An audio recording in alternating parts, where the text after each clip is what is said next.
आप सभी को मेरा नमस्कार।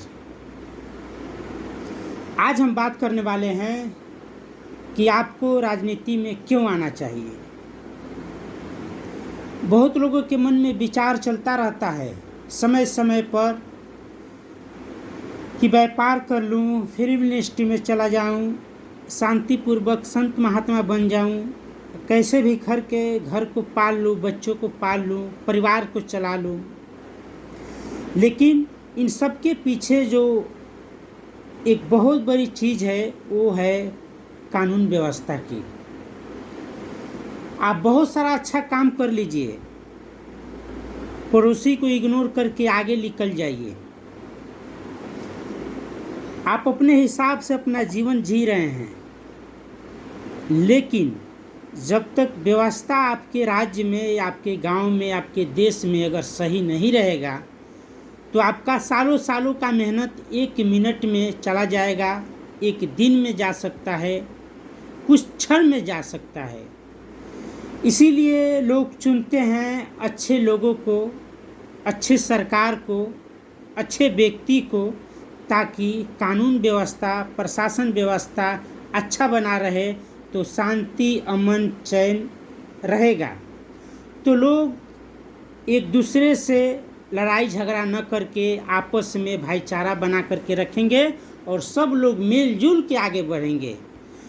तो इसीलिए आप सबको मैं बताना चाहता हूँ कि आप सबको, जो भी आज के जनरेशन के यूथ हैं, जो चाहते हैं कि मैं अपने जीवन में कुछ कीर्तिमान रच सकूं और आज के समय की जो मांग है उसके हिसाब से चल सकूं, पूरा कर सकूं, आपके अंदर लगता है, कहीं भी अगर थोड़ा भी लगता है कि आपके अंदर क्षमता है तो आपको ज़रूर राजनीति में आना चाहिए। क्योंकि विकास की ऐसी व्यवस्था है कि आप राजनीति में आइएगा, अच्छी व्यवस्था लोगों को दीजिएगा तो लोग व्यापार कर पाएंगे। तो आपका गांव, आपका समाज जब पैसा आने लगेगा तो लोग आगे बढ़ने लगेंगे और विकास भी होता रहेगा। आजकल के नेता छोटे छोटे काम कराते हैं, राशन कार्ड बनवाने का वादा करते हैं, 5 से 10 फीट गहरा, लंबा, चौड़ा नाला बनाने का वादा करते हैं, खरंजा बिछवाने का वादा करते हैं। अरे मैं तो ये कहता हूँ कि अगर व्यवस्था अच्छी हो जाए, सबके पास रोजगार हो जाए तो उतना तो काम जनता चंदा वसूल करके करा लेगी। इस तरह का राजनीति बिहार में हो रहा है और ये अब से नहीं, सालों सालों से होता आ रहा है। और मैं देख रहा हूँ कि बहुत लोग खामोश होकर के अपनी दुनिया में मस्त होकर के इसको देख रहे हैं और इसे महसूस भी कर रहे हैं कि किसी के पास हिम्मत नहीं है कि वो इसके खिलाफ, इस व्यवस्था के खिलाफ आवाज़ उठा सके। लेकिन कुछ लोग आवाज़ उठा भी रहे हैं, उन्हें दबाने का लोग प्रयास कर रहे हैं और उन्हें दबा दिया जा रहा है। इसीलिए आप सब कम से कम ज़्यादा कुछ नहीं कर सकते हैं तो ऐसे व्यक्तियों का साथ दीजिए और ज़रूर दीजिए। अभी एक आपके बिहार में पार्टी चली है, नई पार्टी है जिसका नाम है जनसुराज, जिनका पलायन पे काम करना मुख्य उद्देश्य है कि आखिर इतनी मात्रा में बिहार के लोग बाहर जा कर के मजदूरी कर रहे हैं, ट्रेन में भर भर के जाते हैं, ट्रेन में भर भर के आते हैं। आयोजी ने जो घटनाएं देखने को मिल रही है, सुनने को मिल रही है, वो चीज़ें न हो, उस चीज़ों को लेकर प्रशांत किशोर जी आए हुए हैं और ये मांग कर रहे हैं कि बिहार के जनता एकत्रित हो, संगठित हो, ताकि हम लोग पलायन पे काम कर सकें। तो इसके लिए आप सबको नई पार्टी का जो आगाज हुआ है उस पार्टी में आप शामिल हो सकते हैं। क्योंकि बड़ी बड़ी कुछ पार्टियां हैं जिसमें जाइएगा ना तो आपके वो लोग नहीं सुनेंगे, चाहे आप कितना भी होनहार हों, आपके अंदर क्षमता है, आप करेजा भी निकाल के रख दीजिएगा उनके सामने ना, तो वो लोग नहीं मानेंगे कि आप कुछ कर सकते हैं, अजूबा कर सकते हैं, आपके अंदर वो टैलेंट है। लेकिन ये पार्टी जो है आपको पहचान सकती है।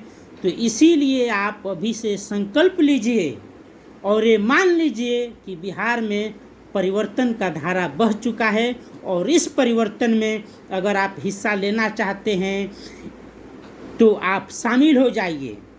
नहीं शामिल हो सकते हैं तो निर्दलीय लड़िए, जो पार्टी आपको अच्छा लगे उसमें जाइए, लेकिन आपका जो व्यक्तित्व है वो अलग निखर करके आना चाहिए।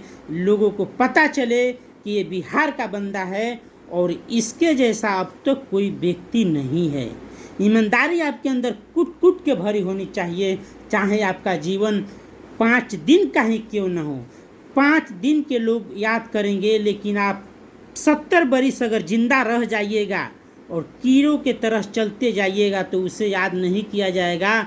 लेकिन आपका ज़िंदगी 5 दिन का होगा और बिहार के लिए होगा, तो आपका भविष्य सबके साथ जो उज्जवल होगा, तो फिर इतिहास में आपका नाम लिखा जाएगा कि एक मुहिम तलाशा पलायन में उस समय आपने राजनीति में आया था और खुल करके आपने बिहार के विकास के लिए जो कार्य किया था वो याद रखा जाएगा। क्योंकि आने वाली पीढ़ी, आने वाले जनरेशन, आने वाले हमारे बच्चे का भविष्य कैसा होगा, ये हमको और आपको अभी से तय करना है। बहुत लोग पढ़े अच्छे लोग चले गए, कहीं कोई विदेश बस गया, कोई अलग राज्य में बस गए, लेकिन हमें ऐसी व्यवस्था बना करके उन्हें भी वापस लाना है, घर वापसी कराना है। हमारा बिहार का परिवार अभी देशों विदेश में बिखरा हुआ है, उन्हें लाना है और उन्हें हम लोग लाएंगे, आप सब मिल के लाएंगे, ये संकल्प लीजिए। तो इन्हीं सारी बातों के साथ मैं अपनी बातों को समाप्त करता हूँ और उम्मीद करता हूँ कि आप सबके लहू में, आपके खानदान के साथ साथ आपको याद होना चाहिए कि आपके देश का लहू बहना चाहिए और उसमें बिहार का लहू प्राथमिकता पे आना चाहिए। क्योंकि हमारे साथ जिन जिन लोगों ने छल किया है, बिहार के लोगों का उपयोग किया है, उन्हें मुंह तोड़ जवाब देने का ये आंधी जो चली है, उस आंधी में शामिल हो जाना है ताकि हम आगे जा कर के तूफान की तरह उड़ें। जय बिहार, जय भारत माता की।